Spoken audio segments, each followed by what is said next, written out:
Bonjour les amis, aujourd'hui je vous parle toujours de la COP29 qui se tient en Azerbaïdjan et des questions environnementales seront discutées à l'occasion de cette COP29 évidemment.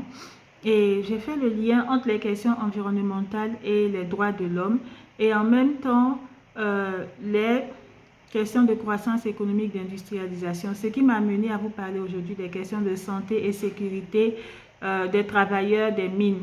J'ai pris le cas de l'exploitation aurifère qui prospère en Azerbaïdjan parce que c'est un pays qui dispose de ressources minières comme l'or et le diamant. Dans le cas de l'or, ça peut même être une source de conflit entre États parce qu'il y a l'Arménie, avant que les territoires du Haut-Karabagh, voilà, je prononce bien aujourd'hui.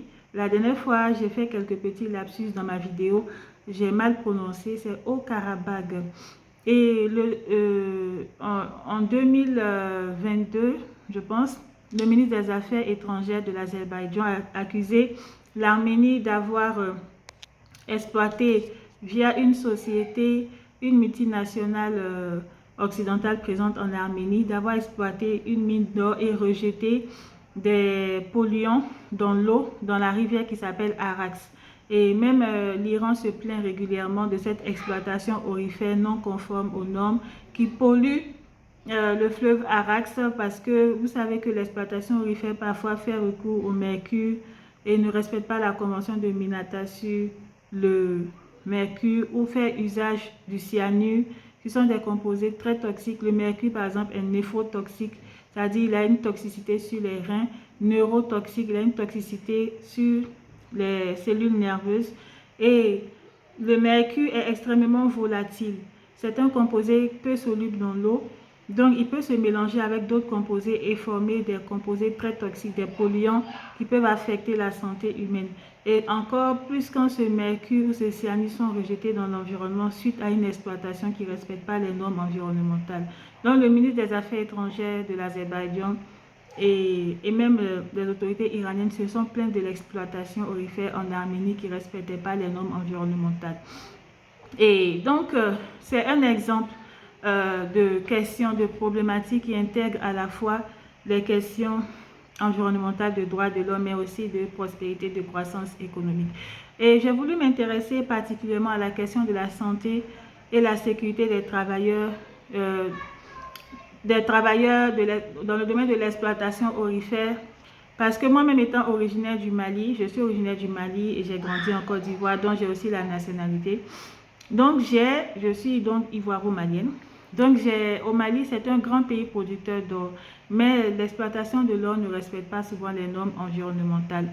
Et donc je me suis intéressée à l'exploitation aurifère au Mali et j'ai même mené des webinaires dans le cadre de l'activité de mon entreprise Amétis Conseil, des webinaires avec des travailleurs des mines ou bien des sociétés privées qui exploitent l'or au Mali, ou parce que étant donné que je me suis intéressée aux questions de santé de façon intégrée, environnement, genre, et que les femmes au Mali travaillent souvent dans l'exploitation artisanale, leur paillage par drapage par exemple, dans l'exploitation artisanale qui pollue l'environnement, qui les expose elles-mêmes parce qu'elles font elles font les tâches qui exposent le plus l'individu, qui menacent le plus la santé de l'individu. Je vous ai parlé des conséquences du mercure et même du cyanure, etc.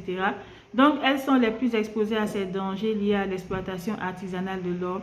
Mais les travailleurs des mines aussi, dans un cadre plus formel, malgré qu'il y ait des lois qui ont été votées récemment, enfin avant l'arrivée des nouveaux dirigeants, il y a eu des lois qui ont été votées en termes de santé et de sécurité des travailleurs, mais elles sont rarement appliquées et les mesures de protection des travailleurs sont rarement mises en œuvre. Par exemple, les masques, les appareils respiratoires filtrants, les gants, les lunettes, etc. C'est rarement respecté et aussi l'environnement est souvent est souvent pollué par ces exploitations artisanales ou même ces exploitations à grande échelle qui ne respectent pas les normes. Et donc, les risques sont nombreux. Les risques sont nombreux. Il y a des risques même d'explosion. Il y a des risques qui exposent les travailleurs des mines à des gaz, à des vapeurs qui peuvent porter atteinte à la santé des poumons. même des poussières de silice, des polluants chimiques comme la silice qui les expose à la silicose, qui est reconnue comme une maladie professionnelle par l'Organisation internationale du travail. Je pense que c'est l'une des plus grandes maladies professionnelles dans le monde. Et il y a des risques aussi, sachant même que l'or lui-même est un métal lourd qui libère des polluants qui aussi menacent la santé humaine, donc la santé des travailleurs.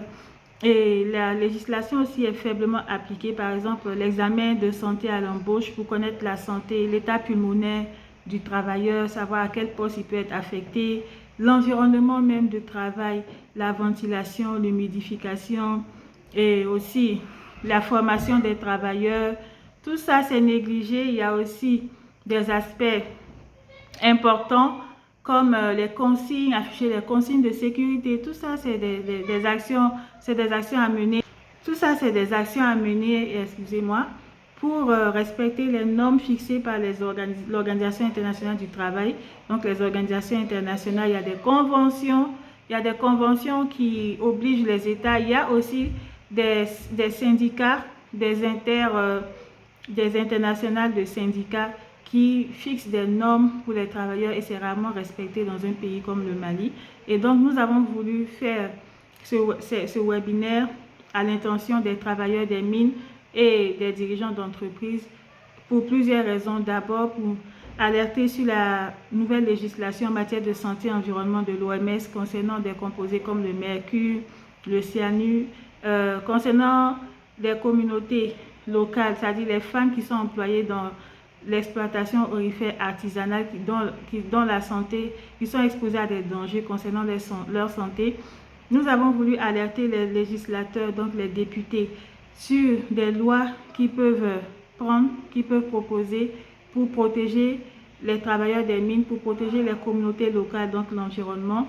Et voilà un peu l'objectif de ces webinaires. Donc, on peut transposer cette expérience sur le cas de l'Azerbaïdjan parce que c'est un bon levier. La dernière fois, j'ai parlé des soins de santé primaires pour agir sur plusieurs thématiques, plusieurs problématiques, mais aussi la santé et la sécurité des travailleurs des mines est très intimement liée à la question des droits de l'homme et c'est une manière d'améliorer les indicateurs dans ce domaine parce que la santé de ces travailleurs est souvent exposée dans ces exploitations aurifères, mais aussi les communautés locales sont exposées par des exploitations qui ne respectent pas les normes. Donc, il y a beaucoup à faire. Nous avons développé une application numérique à l'intention des travailleurs des mines pour les questions de formation, comment se protéger des risques. Déjà, les entreprises aussi, comment évaluer les risques et surtout la formation des travailleurs, comment se protéger des risques, connaître déjà les risques, les conséquences sur la santé, se protéger des risques parce qu'il y a aussi des risques biologiques comme l'ankylostomiase qui est un ver, qui est un parasite qui prolifère dans certains environnements humides, dans les mines. Quand certaines conditions d'hygiène ne sont pas respectées, c'est un parasite qui affecte la peau.